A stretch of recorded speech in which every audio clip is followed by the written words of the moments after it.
What's going on, guys, and how are we doing today, tonight, wherever you're at, whatever time it is?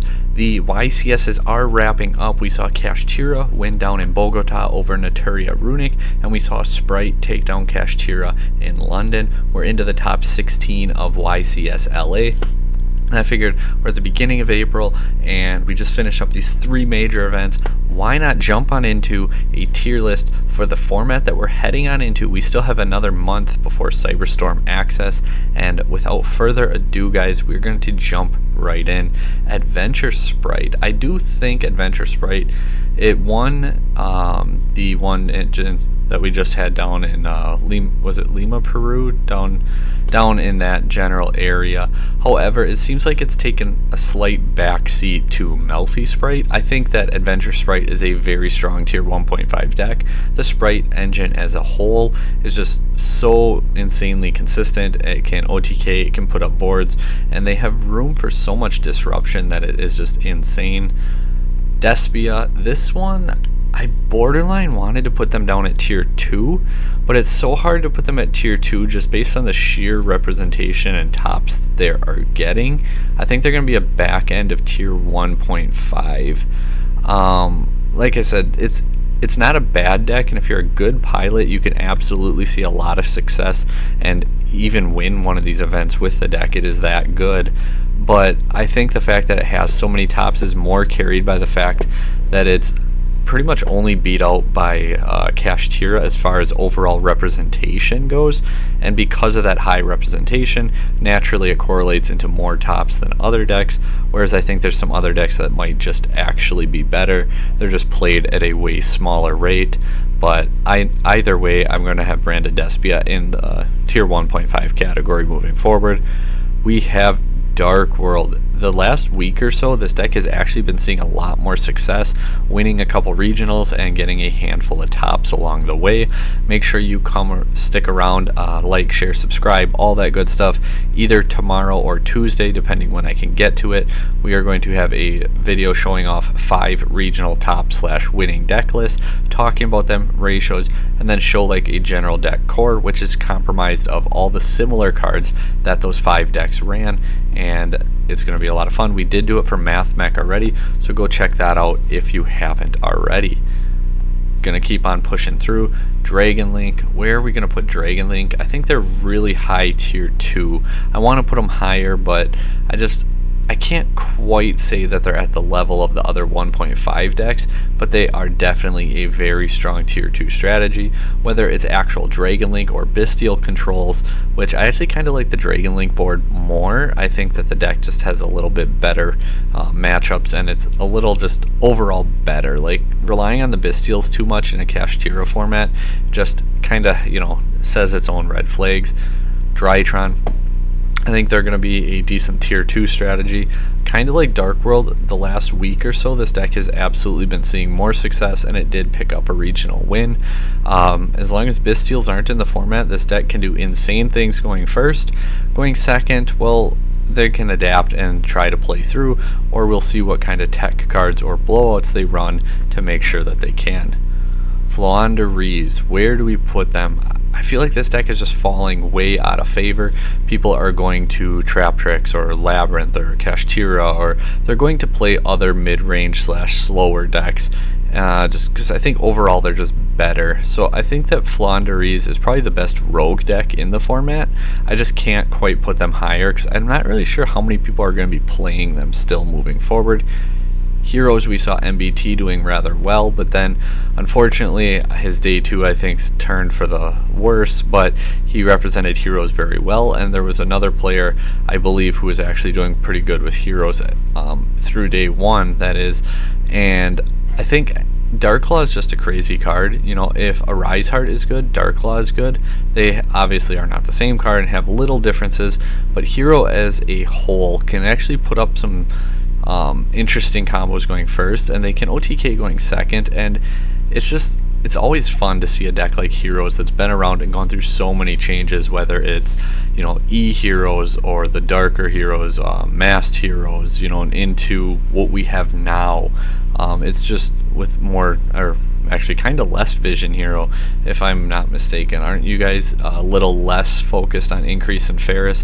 Whereas for a little while there, it was more Vion, Increase, Ferris. Now they're kind of tempered back. Again, don't quote me on that. I'm not a hero player, but it's just really neat to see all the different changes that heroes have gone through to try to stay relevant in the metagame. Kashtira, there is no denying this. 52% of LA was Kashtira in the top 64. 41% of London was. They won Bogota. They took second over in London, and we will see what happens moving forward in LA. Labyrinth, where do I want to put them? I feel like kind of like with Despia, they're seeing a lot less play. Do I put them at the top, like right at the tippy top of tier 2? I think the floodgates are strong enough to keep them 1.5. This deck is interesting because it's not the engine that worries me, although once the engine gets rolling, you usually can't do anything about it because of the other traps that they put up. Like, the other traps are so oppressive and strong that once the engine gets rolling too, it's just GG more often than it is not. I think that Labyrinth was better when people couldn't prepare as much for back row decks, but now, especially like with Traptrix and Runicks and just the way the format as a whole has shaped up, I think it has been a little unkind to Labyrinth, and people just have respected it overall more as a deck. Marincess, can we put them at tier 2? I don't think we can. There's like 2 or 3 players who are doing really good with the deck, proving that it's a strong rogue deck and can see success with the right pilot on the right days, Shannon Long being one of them. But until it's more of a general group of people, I guess, that are topping, I can't really put them in tier 2.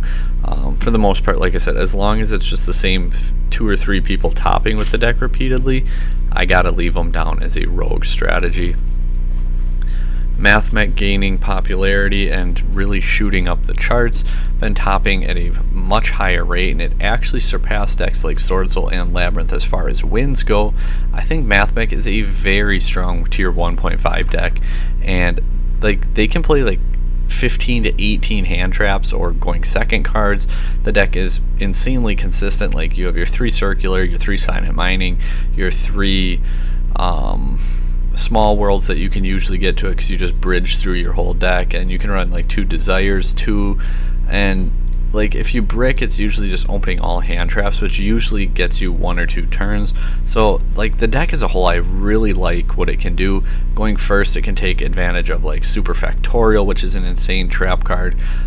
Diameter, giving you that negate on top of your Laplation to not only hit like a field and hand card, it also can have a negate as a disruption as well.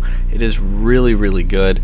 And going second, like they can OTK easily. I've seen some of them also playing the at arrival Ignister link because it's just hard for like Kashtira to out it, and it's been pretty interesting.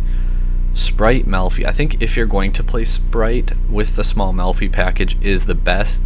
The extra utility and recursion and play lines that it offers you, I think, are very strong. I think that most people would agree with that, and we've seen a ton of people picking up the deck and doing really well with it. It was a Melfy build that had won the London YCS, so I think if you're going to play Sprite and you want to play it the best way possible, I do think it is Sprite with the Melfy package. Naturia Runick. This was a deck, I picked this deck to win one of the YCSs. I said 2 Kashtira, 1 Naturia Runick. I thought it was going to be London because I know a lot of players over there, higher level players, were at least discussing playing it, and I thought they're possibly going to go for it. I'm going to put it right behind Mathmech as a tier 1.5 deck.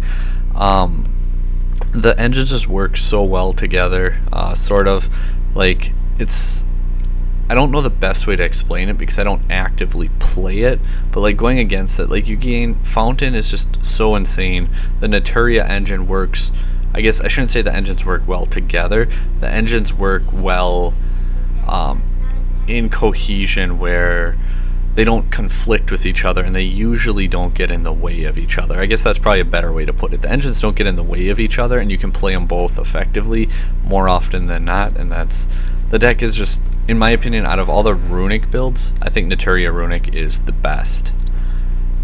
Ninjas, man, Jesse said he didn't play it in the Latin America because of the language barrier and needing to read the cards, and among a few other things. But he also played Kashtira again in LA, which I don't think is the wrong call by any means. I do think ninjas are a decent rogue strategy if you're looking for one. Plunder Patrol, whether it's Runick Plunder or Adventure Plunder, I think they're very good rogue options. Are you going to win an event? Potentially, but it's unlikely, and you're going to face an uphill battle. That is the nature of a rogue deck. However, could you top an event? Absolutely. I think Plunder Patrol is good enough to top, and if you have a little luck, you might even just win. Punk builds, oh man, they lost their Chaos Ruler, which is probably the biggest hit to it, but I still think Punk is a strong, fun deck. E-Telly is insane, obviously Zayaman, Deer Note, Foxy Tune is just crazy too. Like, Foxy Tune at one point was like $6 and I had a playset, and I ended up selling that playset for like $100. It was just, that whole deck was just crazy. Rika, the deck that a lot of people seemingly slept on. This deck showed out in London, getting, was it 6% of the top cut out of the top 64. I think Rika is a strong deck, but it's a punishing deck. If you misplay, it's not very forgiving, and if you don't know what you're doing, you're not going to win. Not anyone can just pick up Rika. You have to like actually invest the time in. It's not like some other decks like Mathmech or Kashtira where you can pick it up on a relatively short term, get down the basic couple combos, and go out there and probably be fine. You might not win, but you'll see more success than you won't. Rika, if you don't put the time into the deck, you're going to go X3 drop just about every single time. It's a deck where if you invest the time into it, it is a very good deck, but if you do not, or you make misplays frequently, it is going to punish you for it. Runick Sprite. Where do we put Runick Sprite? I think it's, I know I said Naturia Runick's the best Runick variant, and I'm going to stick with that. I think Runick Sprite is right there behind it, though. These two engines work good together. That's what I was kind of getting confused before. All the Runick spells being a level 2, which you already know how that works with your Sprite cards, and you can even play things like Lava Golem if it comes back into favor, and I think that Runick Sprite is a good tier 1.5 strategy because of that. Other Runick builds, whether this is Runick for Hire, which has seen a big amount of play as of late, or Runick Stun has a couple regional successes. I think that more so Runick for Hire is a good tier 2 strategy. It's not quite where Drytron is, but I would definitely put it above Plunder or Floowandereeze, and because of that, like, just the sheer advantage that all the cards generate you, and it's just crazy, and you overwhelm your opponent with your resources. Pure Sprite, oh, I was so like, where do we put Pure Sprite? Because Melfy Sprite's really not that far off of Pure Sprite. I think most of the Sprite builds are going to come into tier 1.5 because Melfy Sprite is tier 1. Like, Sprite as a whole, like, if we just put one category of Sprite, I put it at tier 1 because of Melfy Sprite. However, I did want to separate these variants because I do think there's little distinct differences. I'll actually even put them above Labyrinth but below Despia for pure Sprite. Sprite Twins, where do I think they rank? As far as all the Sprite builds, I think it's a little more difficult to play, but I think it's a little bit better than Despia for sure, and right there with Naturia Runick and Sprite Runick. Like, these three decks could be pretty interchangeable with which one is actually better. I do think Pure Sprite, if you will, and Pure does include the Nimble package, I think it's just accepted at this point. But Sprite Twin, Sprite Runick, Naturia Runick, I think are all very, very similar to where they are as far as how good the decks are. Kashtira, Melfy Sprite, clear cut the two best decks. Sprite Adventure and Mathmech I do think are the next best. Then we have those three, Despia, Pure Sprite, Labyrinth, rounding out our tier 1.5s. And we do have a little bit more here to go. Tier 2, Swordsoul.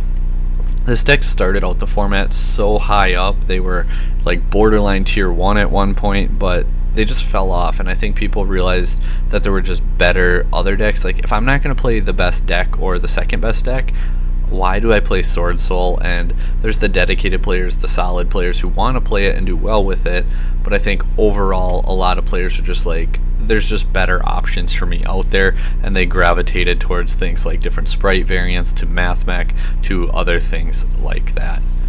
Tearlaments, the deck everyone wishes would be gone. I don't think they are, and I'm going to put them right behind Plunder in the Rogue category. They topped the YCS in LA. They made top 32 after we saw them win on feature for top 64.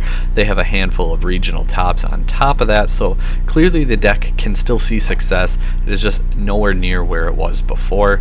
Bringing us to the final deck that we have for today, and that being Traptrix, a nice cheap deck because of the structure decks.